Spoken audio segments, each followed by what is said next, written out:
wants it left. It takes a hop, gets to the sideline. It's loose. There's a scramble for it. The Jets think they have it. They do. Flacco takes the shotgun snap and drops. Looks up the seam, fires, caught! Touchdown!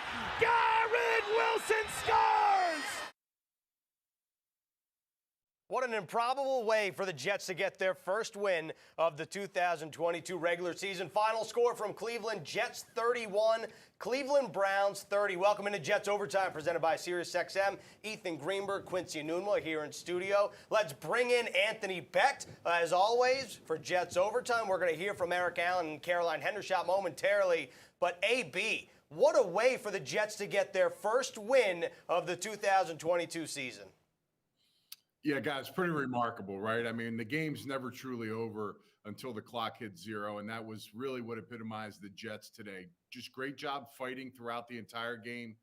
It did look like it was pretty dismal there at the last touchdown by the Browns, but lo and behold, the fact that they went ahead and scored that touchdown instead of maybe taking a knee, like folks had said, that opened the window there for a lot of different scenarios for the Jets. Now, probabilities were very low that the Jets could really convert on all those things. They get the ball back. The Browns completely have a huge, mind-blowing bluster on the secondary. They get an easy touchdown down the sideline. And then the special teams. I mean, you talk about the hardest playing football to convert with the onside kick and then actually recover it. Pretty remarkable. But, again, we're seeing a lot of young players do some great things. And we're starting to see, how this draft class can really be potent in this attack, both offensively and defensively. And, of course, what Anthony's referring to, the Nick Chubb 12-yard touchdown in the fourth quarter to put Cleveland up 30-17. He doesn't go down. The Jets take advantage, and like I said earlier, in an improbable fashion. Quincy, what does this win, the way that the Jets clawed back from that kind of deficit, say about the grit of this team, and what does that do as a potential springboard for a young group? Yeah, you talked about it, the grit of the team. It really shows that these guys are ready for war.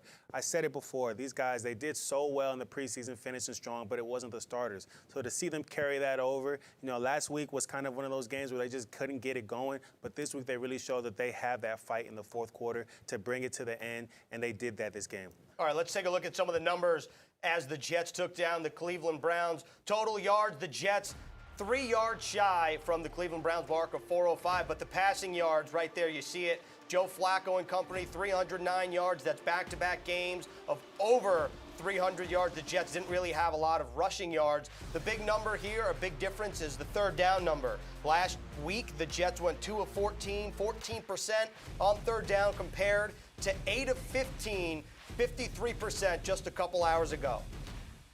Now let's head out to Cleveland and bring in Eric Allen. EA, just take us through the mood of the stadium there in Cleveland over the course of the final minute in Cleveland. I can't believe what I just saw, Greens. I've been in the National Football League for 22 seasons. This is my 23rd season in the National Football League, and I've never seen anything like this.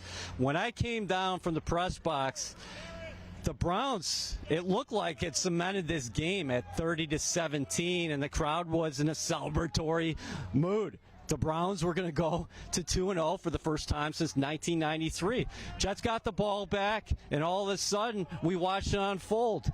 It's a touchdown to Corey Davis, and I think everybody here in Cleveland was shocked. Okay, so it's 30-24. They're thinking onside kick. We're going to get the recovery. This game is still ours. But when the Jets recovered the onside kick, it was an eerie silence, and I also thought the stadium was nervous. And then Flacco, little by little, gets down the field. And how about the game-winning touchdown pass to Garrett Wilson? Garrett Wilson told me during the week, Greens, that he wanted to breathe that Ohio air. Well, I'll tell you what, he took the air out of all of Browns Nation today with his performance. He was wonderful. Yeah, he was wonderful. 2 touchdowns, over 100 yards on the day. Just what did you think worked for him today after last week, where I think a lot of the fans and some media, and including Robert Saleh, was like, you know what, really wasn't a part of the game plan, definitely heavily involved in today's game? Well, opportunities, that's number one. You saw that on the first play. He didn't get the ball on the first play, but the Jets were going to make him part of this game plan. He was a featured player all day long for him. He is a game breaker, and we saw that today. He's dynamic after the catch. He can go up and get it. And Mike LaFleur said after week one, you could see it here in the game plan, that they were going to get 17 the ball more, and they certainly did that. Jets get on the board with their first touchdown, and then a fitting end. Garrett Wilson in the end zone is securing the victory for the Jets. Improbable. One of the most improbable things I've ever seen. EA, last question for you here. This Jets team so often has talked about the 60%. We saw it in the preseason. Today, I feel like we saw it come to fruition, especially after a loss last week when the theme of Robert Saleh was about taking receipts. What does that say, today's performance, about this Jets team in 2022? Man, it's just an awesome point. I just talked to C.J. Mosley and Breece Hall after this ball game, and they pointed to the 60%.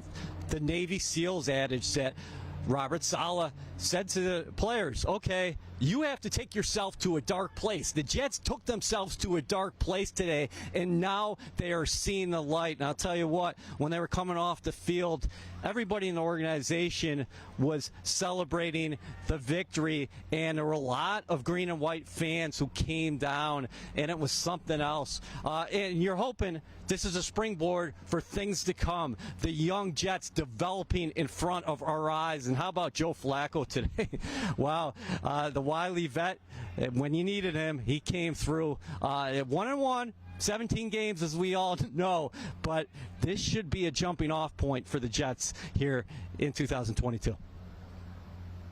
Awesome stuff, EA. Thank you very much. From the report from Cleveland, get home safe. Guys, let's move to the turning point of this game. Again, you're watching Jets Overtime, presented by SiriusXM. Ethan Greenberg, Quincy Enunwa, and Anthony Beckton. This right here was the turning point for the New York Jets. Cade York, the hero from last week, giving the Browns the win in Carolina, misses the PAT. The Jets then strike back. Corey Davis with a 66-yard touchdown, taking a look wide open. Denzel Ward, Quincy, we looked at it on the replay in terms of the broadcast. Looked like just a busted coverage. And then Braden Mann, the onside kick. Will Parks on Amari Cooper, shoves him out of the way. And Justin Hardy, the Cleveland native, comes up with the ball. A couple plays later, after the Jets drive down the field, Joe Flacco to Garrett Wilson for the game-winning touchdown, followed by Greg Zuerlein's game-winning PAT. And then, of course, Jacoby Brissett, Ashton Davis, first interception of the season for Davis, the second in 2 games for the Jets defense.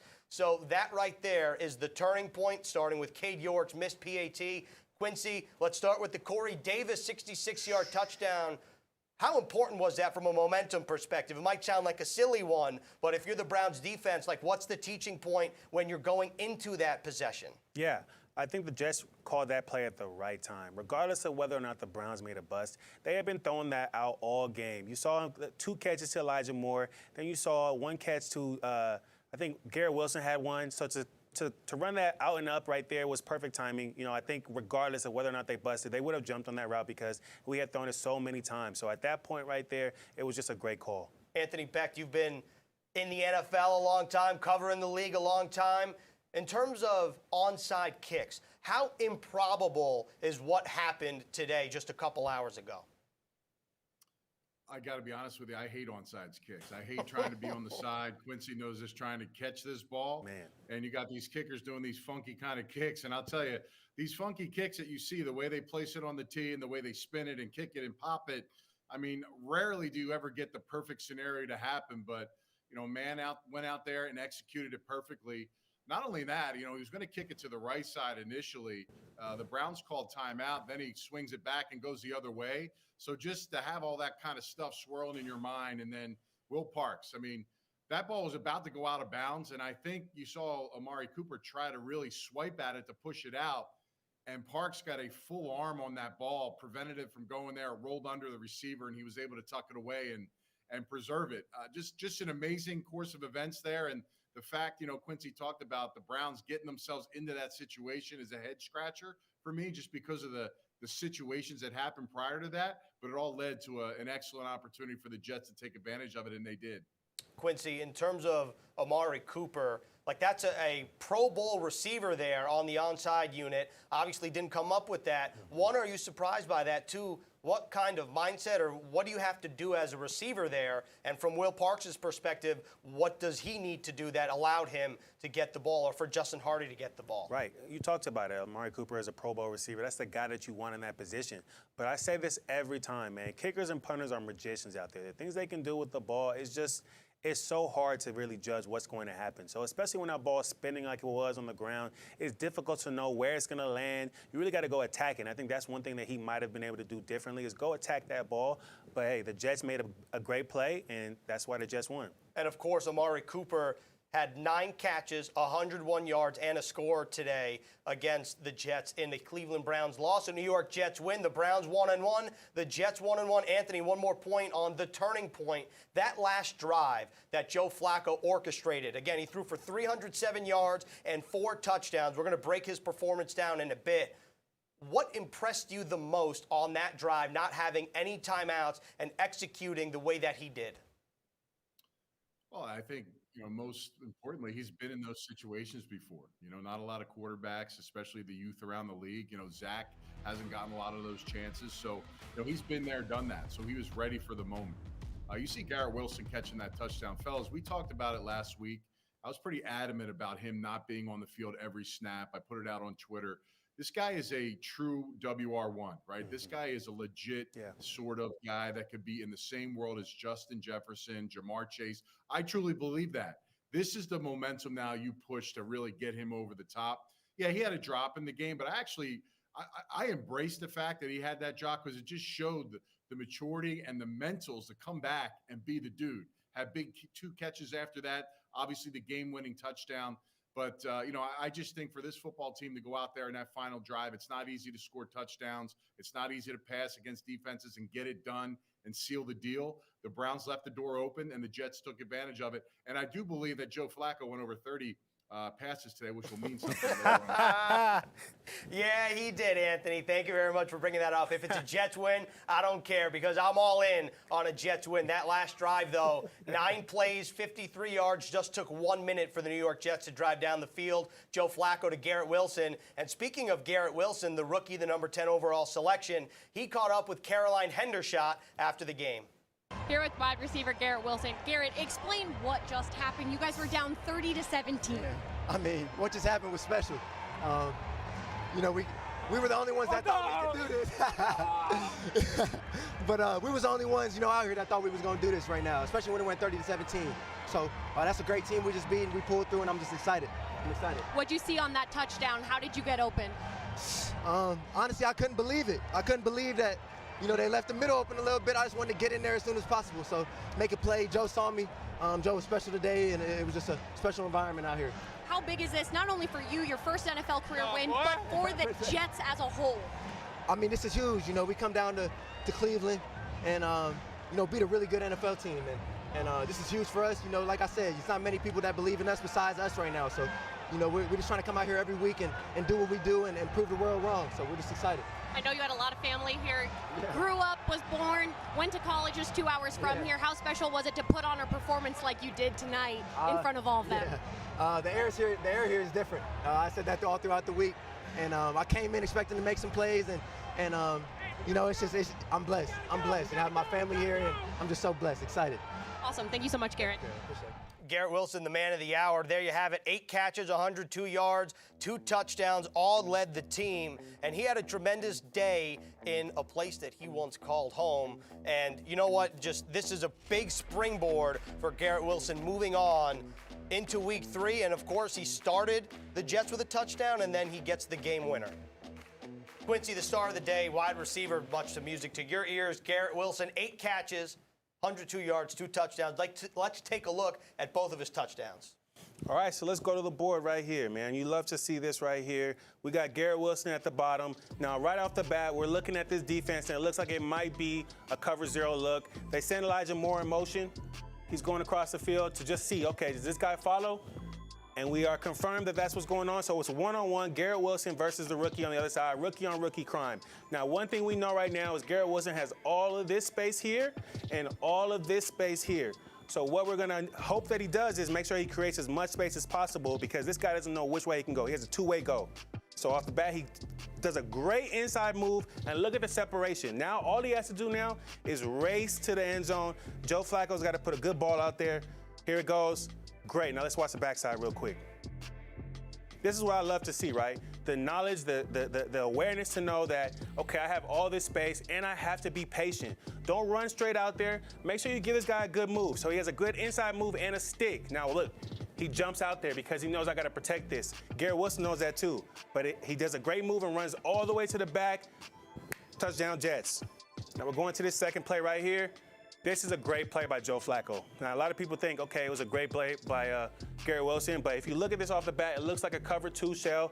We've got a safety here, and one thing that kind of tells you it's cover 2 is this linebacker right here is sitting back behind these other 2 guys. So Joe Flacco knows that. He's watching this middle linebacker to see what happens. Off the bat, on the snap, the middle linebacker opens up to the opposite side of Garrett Wilson. So he has an opening this way, so that means if Garrett Wilson does what he's supposed to do coming off of here, well, then I can throw it right off his ear. So you give him a second. Garrett Wilson does a great route, and Joe Flacco throws a great ball, man. There's 4 guys in this area. He squeezes it in there. Garrett Wilson's where he needs to be. Touchdown Jets. Game over. And that right there, Garrett Wilson, the final touchdown of the day, the first play you broke down, the first touchdown for the New York Jets. Great stuff as always, Q.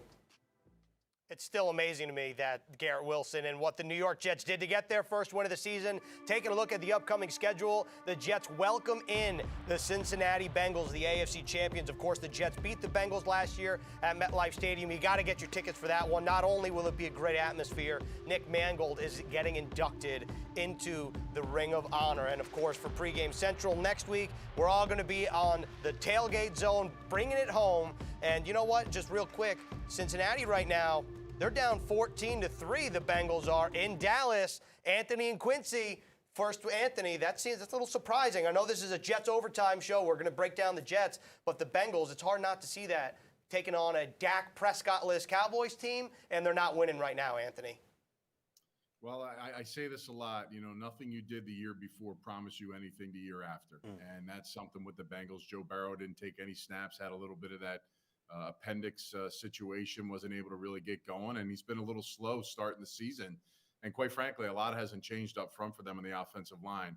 And, you know, we all remember the Jets pretty much knew what to do and how to handle them last year. So, listen, 1-1, this is going to be an awesome game next week, Mangold, all that stuff. The fact that you're coming off a W just makes it all the more sweeter, and more fans will be at the game, and I think it's great. So I'm excited to get up there this week and check it all out. Quincy, for a young Jets team, I keep saying a young Jets team.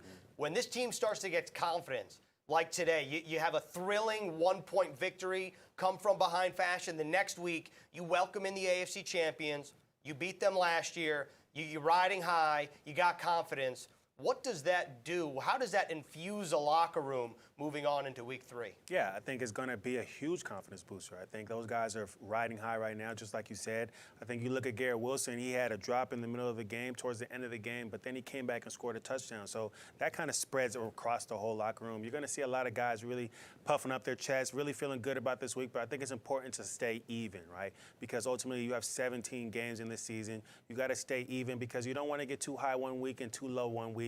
You know, we just lost last week, and now you have a win this week, but you got to make sure that every week is even. It's a new week. You're not worried about last year's results. You're not worried about last week's results. You got to stay right where you are. Look, we're going to talk about Joe Flacco. We're going to break it down momentarily. You take a look at Cool Joe's numbers, 307 yards, 4 touchdowns, completing 59.1% of his passes, including a 110.7 passer rating. And he caught up with Bob Wischusen after the game. Craziest game, Joe Flacco, you've ever been a part of?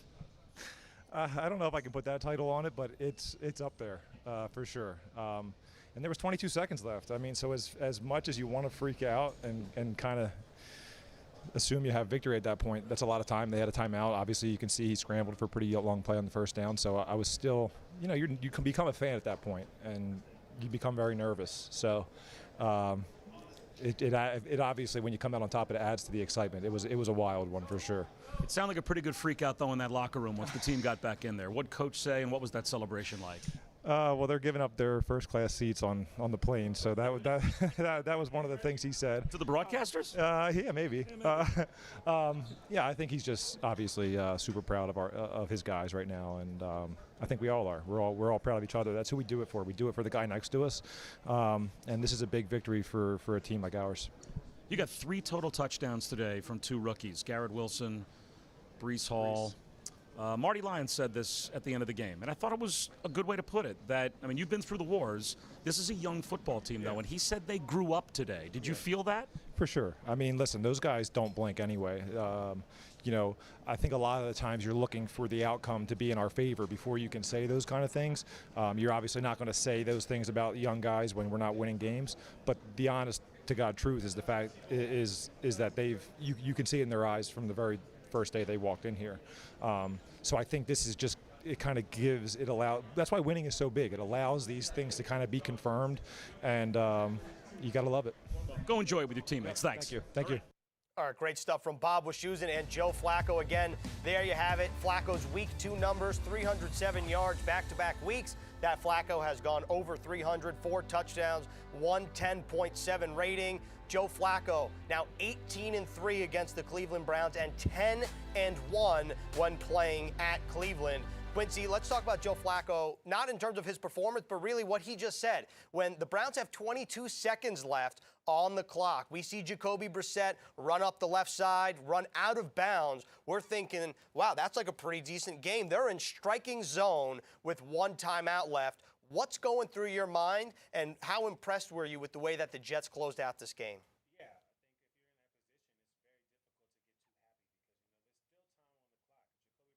Nice run up the left sideline, and they were getting ready to continue that drive. But Ashton Davis made a great play over the middle. I think ultimately, you want those type of plays from your young guys to show that they're confident, they know what to do in those positions, and they're going to be where they need to be when we need them.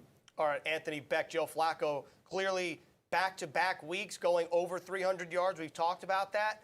Do you think that these numbers are indicative of the way that he played? Because in Week 1, it was kind of a come-from-behind manner when the Jets only put up 9 points. This totally different. The Jets go blow for blow with Cleveland, pulling it out at the very last second. Yeah, I think there's a lot of things, that Joe Flacco brings to the table that's going to help this team. And you saw it today. He's a guy that can throw from the pocket. He's a guy that if he's protected properly, he can make a lot of plays around the field and make all the throws. You saw where he struggles, on the movement plays.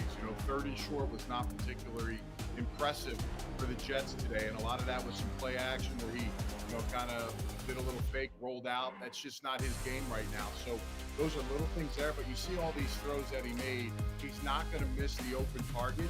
And he clearly trusts guys like Garrett Wilson, young players. He came back to him, even if the drop was there early in the game. He knows that he's a weapon. I'm starting to be a heavy believer in this deal with this young man, and I like his personality. I like the way he plays.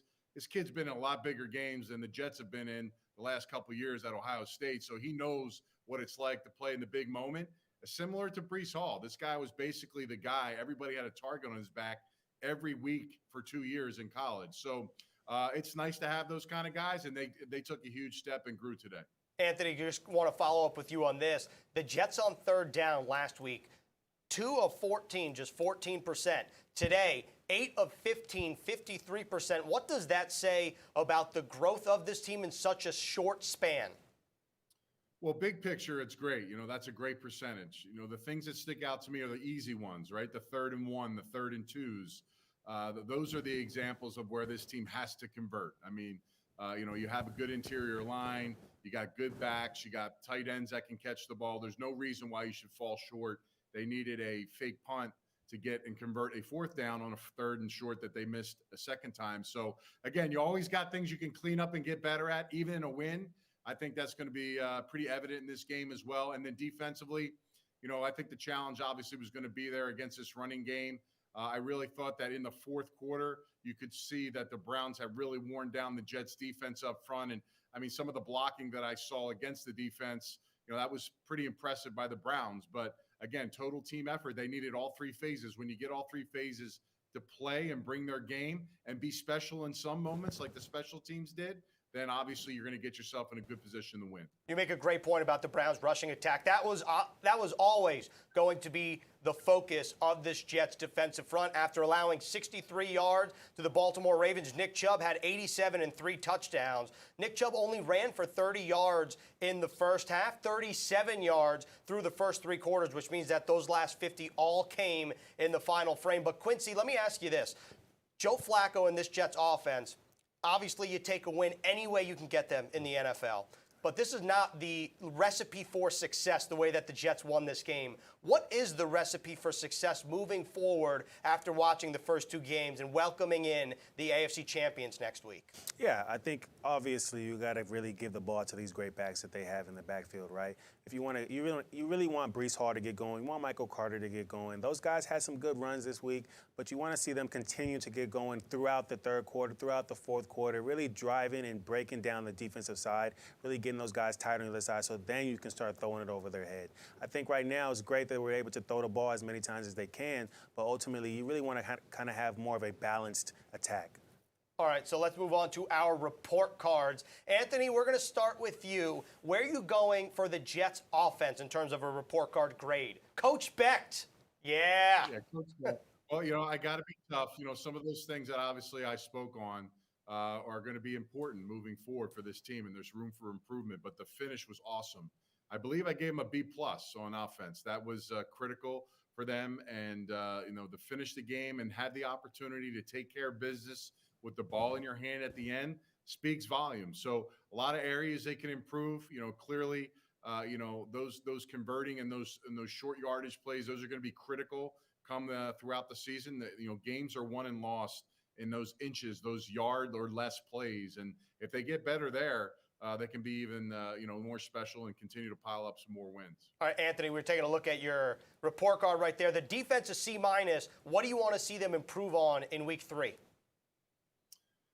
Yeah, you got to play 4 quarters on defense, man. It's hard. There's a lot of good plays out there. Obviously, Ashton Davis with that big interception, that was looking pretty scary for a minute as I watched that, but that was huge. Eccles right after the half, a couple big plays in the deep red zone. There's a lot of good things about it, but obviously, it's all about placement. You knew this team was going to come run the football against you. You got to have hats in the right places. A few times we lost contain, few times DBs dipped inside when they should have been outside. Those are the things you have to clean up. And then obviously D linemen got to keep the offensive linemen off the linebackers so they can get up and make those plays in the open field. A huge challenge, obviously, going against it. And really to tap it off, special teams, I'll just finish it there. A-. Reason why it just wasn't an A+ is because, listen, I got to look at everything. You cannot get a personal foul on the punt team with Marcel Harris. That's huge. Personal fouls are the most selfish plays a player can have, and they mean a lot. And that actually, gave them huge field position to lead them to that score that obviously Nick Chubb shouldn't have scored on, but did. But outside of that, man, that kick and getting that job done and recovering that kick by Will Parks, that was impressive, man. It's hard to do, and it's special, and it's great. They were able to finish the deal for that W. I'm glad you mentioned Marcel Harris because I was wondering what's the hang up on the A-. Coach Becht bringing it early. I like it. Week 2. Quincy, where are you going with your report card? Give it to us. Offense, defense, and special teams. All right, let's do it. So with the offense, I'm giving a B+. I love that Joe Flacco didn't give the ball away this game, right? I think if you can do that every week, then ultimately you're going to have a great chance to win the game. The running game could have been better. That's why I didn't give them an A+. That's why I didn't give them an A, But I think that there's always going to be room for improvement, but they really showed that they did a great job on the offensive side. Then with the defensive side, I gave them a C. I think it's tough. You're going against a great rushing attack. Those guys know what they're doing. They game planned well. They had a few jet motions, moving the corner inside so then they could run outside and trap them in there. So there were so many great plays by the Browns offense that really kind of stalled the Jets defense and didn't give them the opportunity to make the plays they wanted to make. Then special teams, whenever you can kick a 57-yard field goal and then get an onside kick, I got to give you an A, regardless of everything else that happened there. I think those are 2 big plays, big game-changing plays that will definitely help you win the game. So I gave the special teams an A. Of course. I think I would have to give the special teams an A as well. I just want this to be known. This is a fantastic stat from Randy Lang, our historian. He said that in Greg Zuerlein's 10 previous career second games, meaning the second game of the season from 2012 to 2021, he converted all 23 and now 24 of his field goals and all 22 of his extra points. And he, of course, was perfect on the day after missing a 45-yard field goal and an extra point in Week 1 against the Baltimore Ravens. And after the game, Eric Allen caught up with one of the Jets' captains in C.J. Mosley. Here outside the Jets locker room, what did we just witness in those final couple minutes? Man, I'm still trying to process it. I'm not going to even lie. After we got the interception, I didn't know we had won the game. I thought we were trying to get in field goal position. It was a lot going on the last 2 minutes, man. But we talk about the 60% as a team, always having more to give. Man, it was just team effort. We gave up a lot of plays on defense. Offense battled their butts off to keep us in. Special teams kicked butt. And we came up with the play when we needed to on defense. You are a leader on this team. What does a win do for this locker room? Well, the way it sounds inside, man, it boosts the morale. Losing is contagious, but so is winning.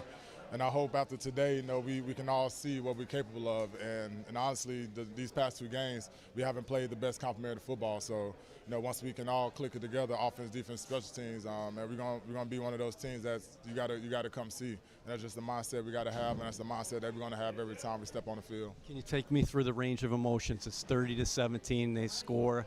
I think most of the fans in the building thought the game was over. Then you see Corey Davis with the long touchdown, line up for an onside kick.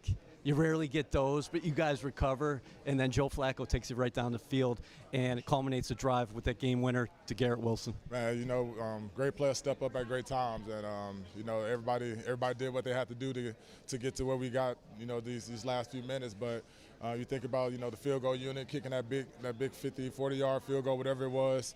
The defense knocking them out of field goal range on like a couple possessions before that, man. It was a lot of stuff that had to happen for us to get to where we were. Obviously, the awesome onside kick return, like you rarely see those recovered. So man, it was awesome, man. And you saw nobody quit, nobody had that look in their eyes. Guys was mad, I can tell you that. I was mad, but we never had any doubt, man. You just love to see it, man. It was a great feeling. We hope you have that feeling a few more times this year. You've been playing football a long time. Let's end it right here. Do you ever play in a game like that, ever experience anything like that in your life? Actually, that was my first time. That was the first one, and it was awesome, man. It was very emotional. I'm happy for my teammates, happy for my brothers. I'm happy for this organization, man.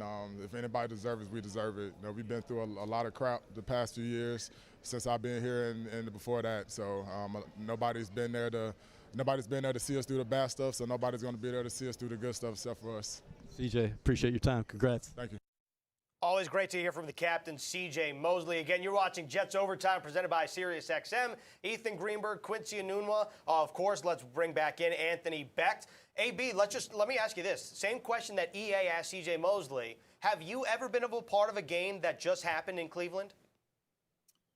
Well, there were a couple special games in Jets back when I played. That Monday Night Miracle was pretty impressive.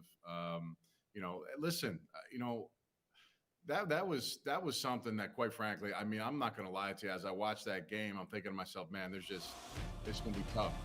And then to get all the way from the fact that this extra point miss meant something when everybody was like, yeah, it didn't matter. I think everybody just didn't care at that point. Even the kicker is like, you missed it.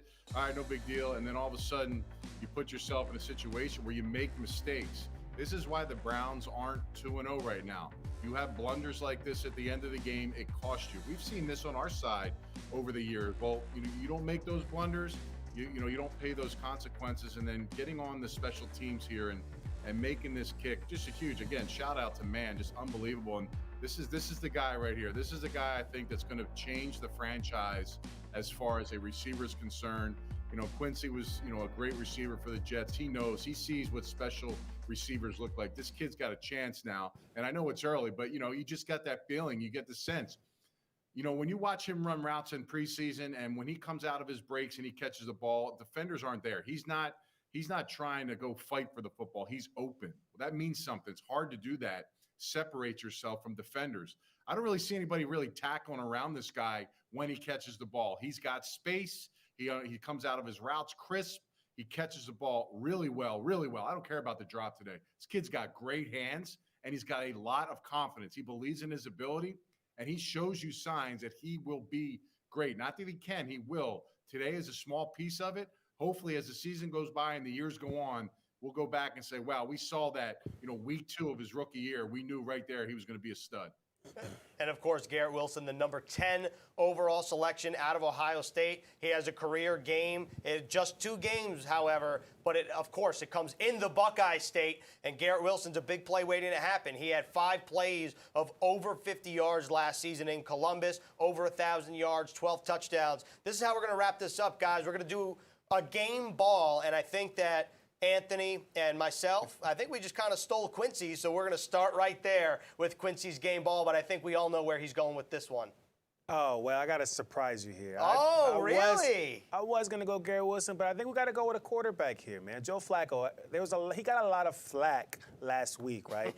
They called him a statue in the pocket. He wasn't really doing what people wanted him to do. So to see him come out this week, he still threw 40 times. 40 times he still threw the ball, but no interceptions, right? He took 1 last sack. He just had a great overall game. He found the guys that he needed to find, and you love to see that, man. You want to continue to see that. You want to continue to see him making plays for this team because he's that guy that's filling in for Zach Wilson. So if you have a backup quarterback that's playing as well as Joe just did right now, then you know that you can be confident that whatever happens going forward, you have somebody that's going to help you win games. Much like the end of this game, a big curveball from Quincy Enunwa, not going with Garrett Wilson, instead going with Joe Flacco. Can't argue with that one. Anthony Becht, where is your game ball, or who is your game ball going to? Pretty easy, right? I mean, Garrett Wilson was a stud today. Everything he's doing right now just shows me the signs of greatness. And, look, I don't want to put that on the kid, but he was a top 10 pick. When you're a receiver that gets drafted high, we've seen some of the special ones play in the NFL. I mentioned it, Justin Jefferson, Jamar Chase, these guys, they came in, they were dudes, right? Well, this guy's a dude. I mean, that move right there, listen, okay, he got open. That's legit stuff right there.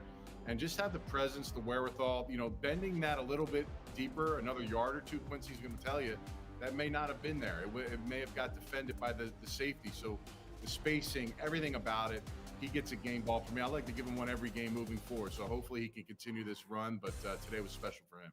Yeah, I think, of course, that's the easy answer there. The obvious answer, should I say, not an easy answer. Garrett Wilson, again, breaks 100 yards receiving for the first time in his young career. 8 receptions, 102 yards, and 2 touchdowns. I'm going on special teams, guys. Braden Mann in particular. We talk about the 4th and 1 fake that goes to Jeff Smith. That leads to Garrett Wilson's first touchdown as a pro that gets the Jets on the board. Later in the game, Braden Mann. This is the fake right here to the outside, Jeff Smith. Awesome release. And then the Jets score on that drive. Then later in the game, Braden Mann, the onside kick that Will Parks dives for. Will Parks, by the way, gets signed to the active roster from the practice squad earlier this week. Makes a big play for the Jets. There you see him diving, and then Justin Hardy gets it. Awesome game from Braden Mann. I mean, this is really a tremendous special teams game. I was talking to a couple guys in the locker room. Solomon Thomas specifically told me earlier this week, defense and special teams, you got to pack them up on the road. The Jets did that in terms of the special teams. Of course, the defensive performance, they'd probably like to have some back. And that's how we're going to wrap up Jets Overtime, presented by SiriusXM. Next week, the Jets, the 1-1 New York Jets, take on the Cincinnati Bengals at MetLife Stadium. For Anthony Becht, for Eric Allen, for Caroline Hendershot, for Quincy Enunwa, I'm Ethan Greenberg, and we will see you in Week 3.